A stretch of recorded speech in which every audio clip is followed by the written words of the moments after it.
এইফালে গাইজ এতিয়া আমি মাৰ লগত আমাৰ গাহৰিটোক অলপ ব্যৱস্থা কৰি দিছোঁ।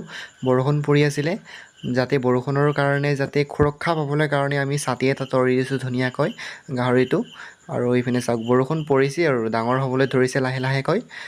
আৰু ইপিনে গাহৰিটো আমাৰ ডাঙৰ হৈ আহিছে লাহেকৈ, যাতে গাহৰিটোৰ পৰা যাতে আমি কিবা এটা যাতে আমি ঘৰখনৰ প্ৰতি এটা কিবা এটা বস্তু কিনিব পাৰোঁ। কিমান যে প্ৰত্যাশা আশা লৈ পেলাই এটা আমি ধুনীয়াকৈ আমি জীৱ জন্তু প্ৰত্যাহ্বান কৰিছোঁ, পালিছোঁ আৰু ধুনীয়াকৈ শুই আছে চাওক। ইপিনে ধুনীয়াকৈ আমি সজাই দিছোঁ একদম শান্তিপূৰ্ণভাৱে।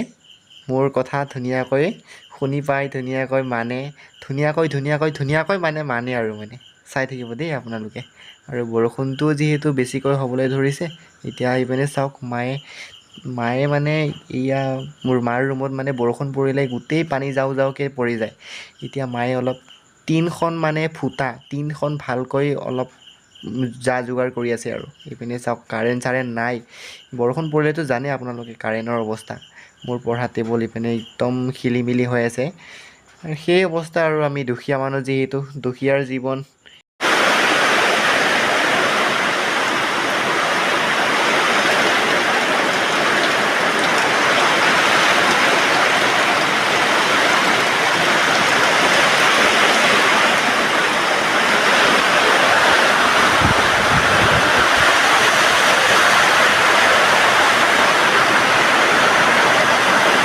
গধূলা সময়তে যদি কাৰেণ্টটো নাপায়, ৰাতি 11টা-12টা সময়ত মানুহ শুই থকা সময়ত যদি পায়,